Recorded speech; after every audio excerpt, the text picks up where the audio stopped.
The Patriots had Christian Gonzalez and Drake May fall into their laps in consecutive first rounds. But could lightning really strike a third time and provide one or both of these young blue-chip players' dynamic partner for the long term? Today, I'm breaking down cornerback/wide receiver Travis Hunter, whether or not he should be a lock for the Patriots if he falls to the 4th overall pick, and where exactly he should spend most of his time if he ultimately lands up in New England. Hunter played a nearly even split of corner and receiver during his junior year at Colorado, totaling 776 snaps on defense and 753 snaps on offense, according to PFF. The Georgia native measured in at 6 feet, 188 pounds at the NFL Combine, with 31 3/8 inch arms and 9 1/8 inch hands.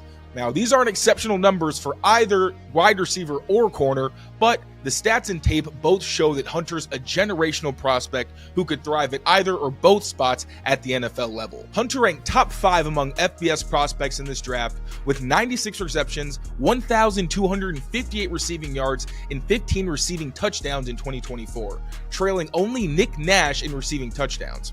He also earned a class-high 142.7 passer rating when targeted and caught just about everything thrown his way, ranking 6th best in contested catch and drop rate.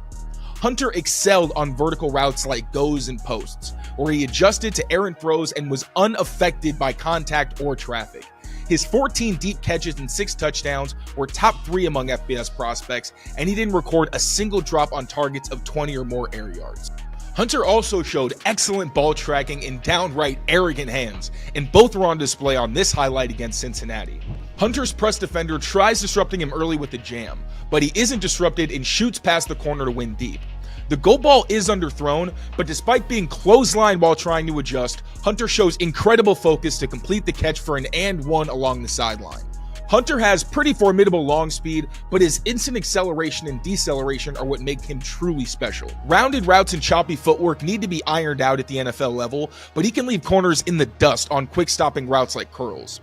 Here, Hunter's defender lines up in press, but gives him a free release, which he slow plays in the early phase of the route before picking up the pace to sell a go.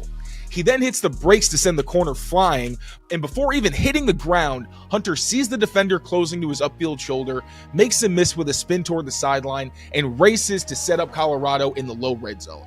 Hunter led his class with an 83.3% catch rate on intermediate targets, and he showed that toughness and reliability late in a blowout win against Oklahoma State. Hunter crosses the field at about half speed on 3rd and 9, hinting at a potential check down or dummy route. He then accelerates to separate for another potential score, but another underthrown ball gives the defender a chance at a breakup. Hunter tracks and high points the pass, snatches it out of the air, and secures it before hitting the ground, getting more than enough for Colorado to extend the drive. Hunter's explosiveness and savvy also make him a problem underneath, where he can turn screens or quick dump-offs into huge gains and even long scores. That ability was on full display against BYU in the Alamo Bowl. With Colorado facing an improbable 3rd and 12, Hunter gets a target on a shallow crosser with room to work underneath. He quickly snatches a pass against his momentum and burns 2 bad angles from BYU defenders. He then sets up a closing linebacker for a juke, pulls away from a safety, and races down the field before ultimately throwing a stiff arm and heading out of bounds. Hunter has the athleticism and instincts to beat most man corners, but beating zone coverage and making plays off script are going to take an even deeper level of chemistry if he ends up with Drake May. Broken plays were a bit of a necessity in Colorado's offense, which forced Hunter to make himself available whenever things broke down. Some of these were caused by his own inexperience as a route runner, but he was also quick to find space and keep drives alive whenever plays went off script. Here, Hunter runs a short route in the low red zone, but quickly recognizes he's headed towards traffic. Shedeur Sanders breaks the pocket, but the underneath defender turns to Hunter and essentially helps to bracket him. So Hunter shakes back inside to uncover and makes a catch through a diving pick attempt for 6 points. Adding mass is going to be crucial for the 188-pound Hunter, as he gets pushed out of bounds against more physical corners, and his lighter frame could get exacerbated by his raw technique at the next level. Still, it's hard to stop what you can't catch. Now, if you think Travis Hunter the wide receiver is impressive, I think you're going to love Travis Hunter the corner. He brings the same athleticism, ball skills, and football IQ to the defensive side, but he adds true shutdown ability and high effort tackling. Hunter's PFF coverage grade was 3rd highest among FBF corners with at least 400 snaps last season in this class, smothering receivers with his fluid movement skills and situational awareness. Here, Hunter starts from depth against a stack, but creeps closer to his assignment once a receiver goes in motion. He calmly shuffles downfield with inside leverage and his eyes on the receiver's hips, helping him to eliminate route options throughout the stem and stay disciplined against any fakes. Hunter smoothly flips his hips at the break point to become a receiver, but he does lose at the catch point. Now, Hunter has more than enough speed to cover vertical routes, but one test of a great cover corner is being able to run with crossers. The former Buffalo, who spent more time inside than he did in seasons past, showed he could do just that on this play-action dropback against Kansas. Hunter lines up in press and uses contact to shadow the inside release. The receiver pushes off at the top of the route for a step of separation, but Hunter looks back to the quarterback and shows his excellent closing speed to undercut the route and nearly intercept the throw. Hunter's awareness, burst, and ball skills make him especially dangerous in zone coverage, where he forced an incompletion on 20% of passes thrown his way.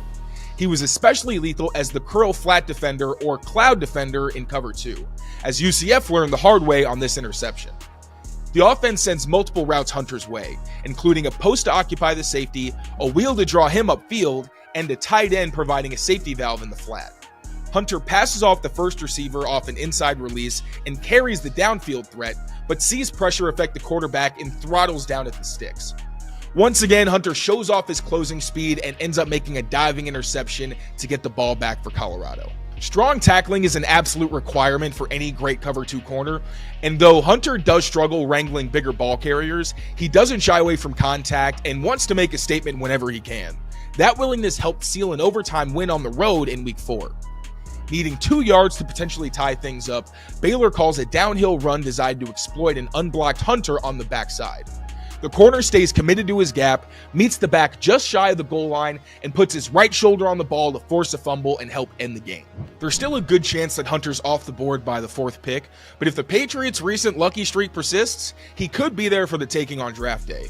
And unless a team wants to throw a king's ransom at New England with a trove of first rounders and top 50 picks, I just think that Hunter is too special for them to pass on.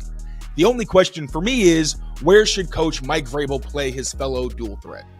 There isn't any doubt in my mind that Hunter would be special catching passes from Drake May. His IQ, elusiveness, and downright mythical ball skills are the perfect trifecta to maximize May's talent.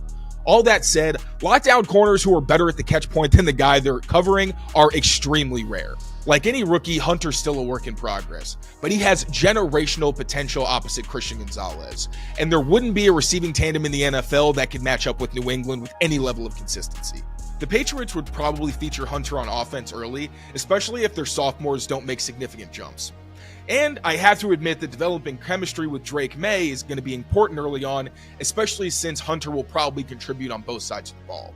But it's harder to find corners with Hunter's skill set than receivers, and pairing him with Gonzo would force offenses to play with essentially 2 hands tied behind their backs. Long term, I think Travis Hunter projects best as a cornerback 2 opposite Christian Gonzalez, with a package on offense for about 30 to 40% of his plays, where Josh McDaniels can move him around the formation, capitalize on matchups, and maximize Hunter's ball skills, elusiveness, and maybe even his route running if he and Drake May develop some chemistry down the road. Thank you all so much for watching. Make sure to become a member of Patriots Press Pass on YouTube to get full access to videos like this and much more really fun content. I cannot wait for you to see it.